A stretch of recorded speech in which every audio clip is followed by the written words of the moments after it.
हाँ, तो हम चर्चा कर रहे थे कि n प्लस एल का मान 3p के लिए भी 4 और 4s के लिए भी 4, लेकिन इंपॉर्टेंट चीज ये है कि थर्ड सेल के अंदर 3d कक्षक खाली रहेगा। पहले 3p भरा जाएगा, फिर 4s भरा जाएगा, फिर वापस अब 3d के लिए, 4p के लिए और 5s के लिए, इन तीनों के लिए n प्लस एल का मान कितना है? 5 है। तो तीनों के लिए n प्लस एल का मान जब 5 होगा तो नियम के बी पार्ट के अकॉर्डिंगली जिसके n की वैल्यू कम होगी, मतलब इसके n की वैल्यू सबसे कम है, इसलिए 3d पहले भरा जाएगा, उसके बाद में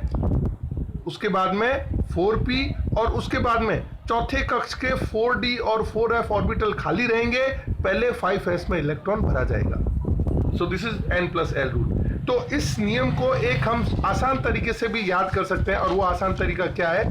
गोले बना करके। कुछ नहीं करना, हमको सिर्फ गोले बनाने हैं और गोलों को काटना है। पहले कक्ष में कौन सा है? 1s, दूसरे में कौन सा है? 2s और 2p, तीसरे में कौन कौन है? तीसरे कक्ष में 3s है, 3p कक्षक है और 3d है। चौथे में कौन कौन से है? 4s, 4p, 4d और 4f। पांचवें में कौन कौन सा है? 5s, 5p, 5d और 5f। सिक्स्थ में कौन सा है? 6s, 6p, 6d और 6f। सेवंथ में 7s, 7p, 7d और इसी तरह 8s और 8p। इतनों में ही हमारी पूरी पीरियोडिक टेबल समाहित हो जाएगी। अब इसको क्रॉस काटना है। क्रॉस कैसे काटेंगे? ये पहले सबसे पहले 1s भरा जाएगा, उसके बाद में 2s भरा जाएगा, फिर 2p और 3s भरा जाएगा, फिर एनर्जी के क्रम में 3s के बाद में वापस ऊपर गए 3p और 4s भरा जाएगा। अब 4s भरने के बाद में 3d, 4p और 5s, ये तीन कक्षक भरे जाएंगे। 5s भर जाने के बाद में वापस पीछे जाएं, 4d, 5p और 6s भरे जाएंगे, फिर 4f, 5d, 6p और 7s कक्षक भरे जाएंगे।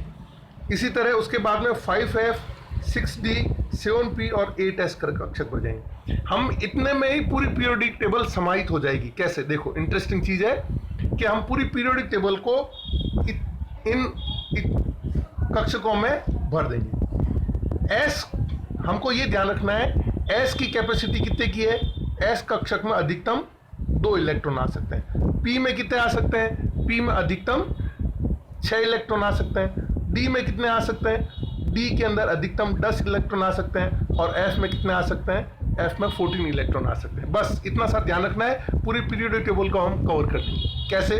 1s में 2 की कैपेसिटी है, तो पहला और दूसरा इलेक्ट्रॉन यहाँ भरा जाएगा, हाइड्रोजन और हीलियम। उसके बाद में कौन सा भरा जा रहा है? 2s कक्षक भरा जा रहा है। तो इसमें जो इलेक्ट्रॉन भरे जाएंगे वो कौन से होंगे? 2s के अंदर जो आएंगे इलेक्ट्रॉन वो हो जाएगा आपके 2 तक आ गए, s की कैपेसिटी 2 की, तीसरा और चौथा इलेक्ट्रॉन यहाँ भरा जाएगा।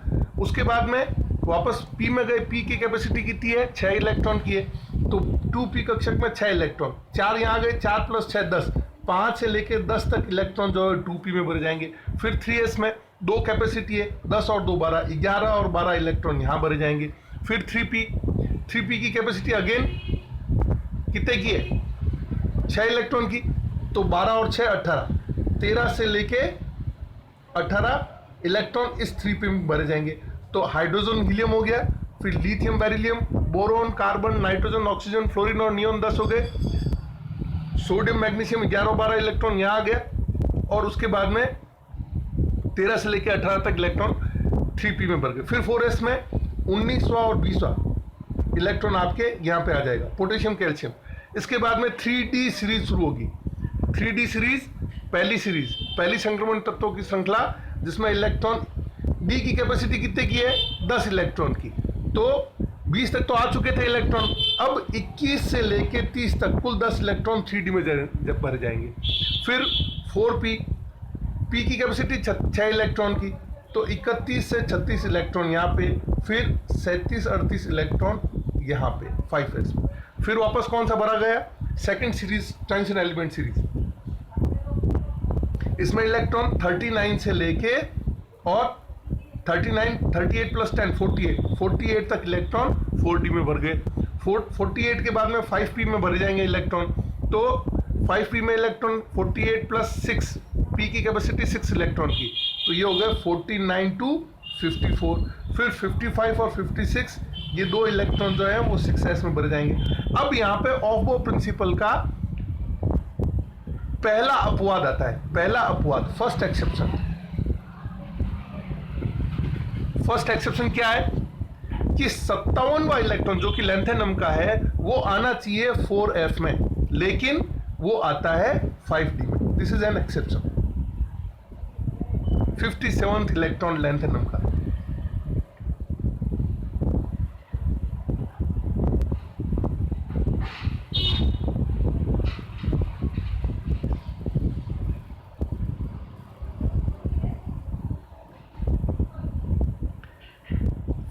इलेक्ट्रॉन यहां पे, उसके बाद में f की capacity 4f series, inert transition element series, ये आपके हो गया लेंथेनम। ये 57वां इलेक्ट्रॉन आपके किस में जाएगा, 5th d में जाएगा। और फिर 4f के अंदर 14 इलेक्ट्रॉन, 57 प्लस 14 कितने हो गए, 71।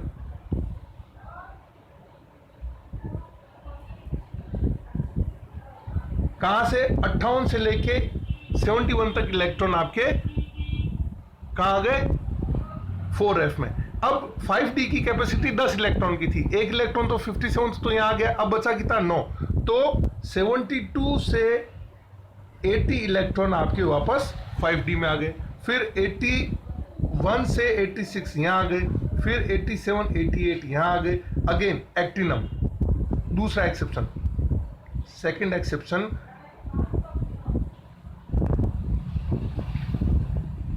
एक्टिनम का जो 89th इलेक्ट्रॉन है वो आना तो चाहिए 5f में, लेकिन आता आपके यहां पे है, ये हो गया आपके 89th।